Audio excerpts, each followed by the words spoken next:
Hey everyone, this is Carl again from ADVMoto, and this is Ask ADVMoto, the show where we answer your questions about adventure and dual sport riding.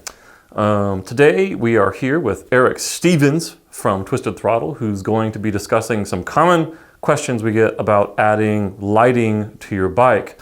So Erik, we get a lot of people asking us about the benefits of adding extra lighting and if there are any drawbacks. What's your take on that? Well, there are basically two main reasons that folks want to add light to their bike. The first is to see further down the road in various types of weather conditions. And the other is to be seen. They want to enhance their visibility to oncoming drivers and drivers behind them when they're braking. On the see front, original headlights are often insufficient for safe nighttime travel, especially at highway speed. Most original headlights only provide about 80 to 200 feet of usable light. At highway speeds, that's under 2 seconds. Most studies and the MSF suggest that most folks need about 4 seconds of visibility, about 400 feet at 70 miles an hour, to react and avoid unexpected obstacles. So auxiliary lighting can provide greater distance, up to about 1,000 feet or 10 seconds of visibility. And different beam patterns and mounting positions on the bike can make the light more effective for foggy or clear conditions. Dimming options are also available for more powerful auxiliary headlights so that oncoming drivers aren't blinded.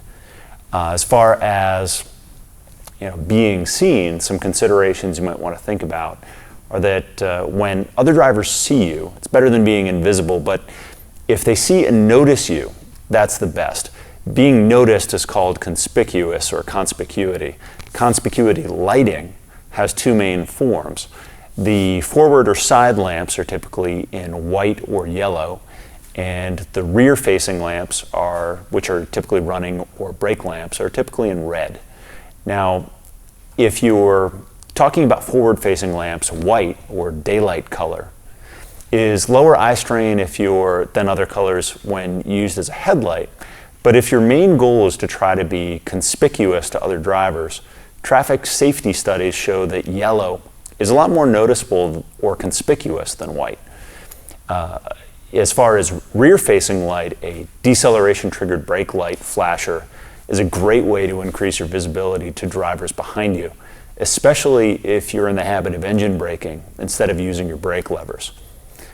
Now, potential drawbacks of poor quality or incorrectly aimed lamps, there are a few. One is drawing more electrical power than the bike can sustainably provide.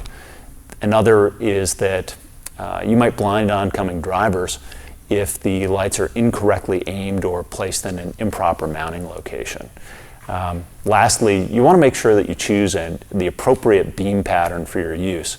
If you're using a work light, you may not get a ton of distance because it's generally a wide flood. If I decide I want extra visibility and conspicuity, what are some considerations when adding that lighting, especially if I have a small bike versus a larger bike? So when you're adding lighting to bikes of different sizes, a big bike or a little bike, first we should define what's a big or a little bike. For the sake of this conversation, large is an adventure or street bike, 1200cc and above. Middle might be 650cc to 1000cc, and small will be anything under 650cc. You also have super small enduro bikes, maybe between 125 to 400cc, that may not have conventional 12-volt systems. So biggest consideration here is electrical output of the motorcycle. While weight and size of larger lamps can get in the way of super small bikes, it's not usually a huge problem. While you're on a large bike like an R1250 GS or a Goldwing, you can run all the electronics and heated gear you want within reason. On a middle to small sized bike, there's limited excess charging capacity. Typically on those bikes, you can run maybe one pair of auxiliary headlights, a small pair of auxiliary daytime running lights, and a set of heated grips or a vest. But if you try to add more lighting or more heated gear, you may run into the limits of the motorcycle.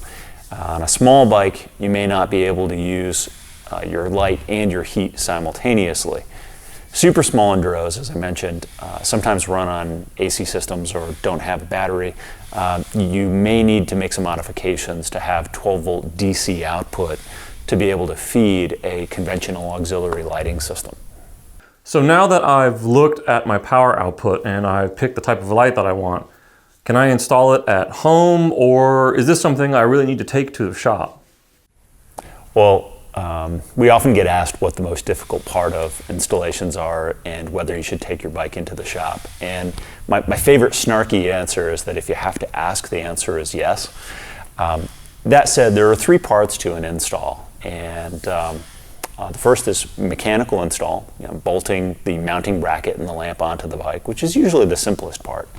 The electrical install, which is running the wires through the bike and connecting them to your bike's original wiring harness. And the last is aiming the lamps, which is usually pretty straightforward as well.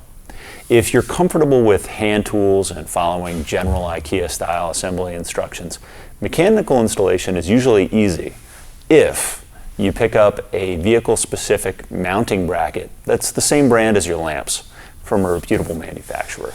If the kit isn't specific to your make, model, and your motorcycle, aka it's sold as universal, you may not have a bracket. You may have to do some fabrication to make it fit right, and that can be challenging for folks that aren't used to doing that. Historically, triggering, or I should say historically wiring was the trickiest part. 2 parts of wiring are significant. One is connecting the wires, and everybody always thinks of that. Routing the wires is the second part. As far as connecting all the wires goes, traditional universal lighting kits required tapping your original wiring harness. That relies on a certain level of electrical skill to tap, solder, and heat shrink electrical connections without damaging your bike. Newer bike-specific kits are available from some manufacturers with plug-and-play connectors. For example, the installation of Denali kits with a CANSmart controller literally requires no electrical tools. It just plugs directly into the existing connections on your bike. Often overlooked is wire routing. So, and this is maybe the best reason to take your bike to the shop. Wires, when correctly routed, avoid pinch points and abrasion or hot parts of your bike so the wire won't get damaged. Correctly installed, the wires won't be pulled if you turn the handlebars or compress the suspension. And wiring, if it's properly routed, will be nearly invisible. A tech familiar with the bike can avoid a lot of problems and achieve that quickly. So if you're going to attempt the wiring on your own, there are some basic rules you can follow to make it easy and avoid the biggest problems. First is to route wires along existing wiring in the bike. For low fork lights where there aren't any wiring attachments, you can run the wiring along a clutch or a brake line until you're within the steering head and can find some pre-existing wiring. You should secure wires to the bike with zip ties so that they don't move around. And you should make sure that you don't pinch wires between sharp edges like the edge of a tank or the edge of a fairing. And lastly, and probably most importantly, before you go riding, after you've proudly turned on your lights, gently turn your handlebars and compress the suspension. Make sure that if you've wired this stuff too tightly, you find out before you go riding down the road and not after. And just one last question before you go. I was looking online last night and noticed, you can go to some online stores and get an inexpensive light for 20 or 30 bucks. And this is a question I think a lot of people have, which is, what am I getting for my money when I pay for a more premium product? So if you ask why are some lights $20 and why are some $200 or $2,000 and what's the difference? Well, with more money you generally get reliability, you get an appropriate beam pattern for the lighting problem you're trying to solve, you get water resistance, so the first time you go in a rainstorm your lights don't cease working. You get ease of installation with plug-and-play connectors or bike-specific mounting brackets, and you get a warranty so that if something goes wrong, you're taken care of. So inexpensive lights will often claim to have a really high light output in terms of lumens, but they end up disappointing with real-world output and sometimes provide scattered or unfocused light that doesn't significantly improve distance. Better lamps are designed to aim light in a specific way For distance, which is a narrow angle, or for fog, which is a wide angle with the top half of the beam cut off, or for conspicuity, which is the widest angle, but you get the shortest distance. There are three important ingredients to a really well-designed lamp. First is the LED, which determines the max lumens. The second is the optic and the reflector. This focuses the light in the direction you need it. And last is the heat sink, which keeps the LED cool. A poorly designed optic or a reflector might only throw 1,000 lumens 100 feet, while a well-designed premium optic could throw light 900 feet down the road, 9 times as far. Many inexpensive lamps pair with a random, or they actually pair a random LED with a random reflector that was off the shelf, just because they fit in the same housing. In comparison, at Denali, about 75% of our design time with our new lamps goes into the optic and the reflector to optimize the beam pattern and get the most distance out of a particular LED that you possibly can. Last piece, which nearly no one talks about, is a proper heat sink. When an LED gets hot, one of two things happens. It either ceases working completely, or the light output decreases significantly. This is known as thermal crash. So by spending more, you'll typically get a better heat sink to keep the LED cool and operating at that maximum lumen output instead of at a much lower level, which happens when it's too hot. Lastly, you get better vehicle integration, so dimming, acceleration triggered brake lights, plug and play connectors, vehicle specific mounting kits. All that stuff comes with a cost, but it really makes the experience of installation and the experience of riding with the lights much better. Purpose-built design for the beam patterns is also something that comes with some of the better quality lamps. Lastly, reliability. Better companies offer long-term warranties to take care of you.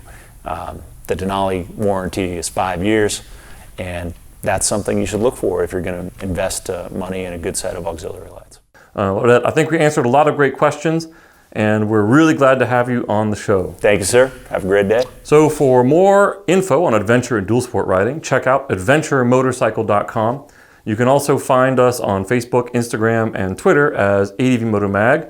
And if you have questions to ask ADVMoto, please ask in the comments below or hashtag AskADVMoto on social media. And finally, don't forget to subscribe to us here on YouTube to stay up to date on ADV content. And as always, ride safe and have fun.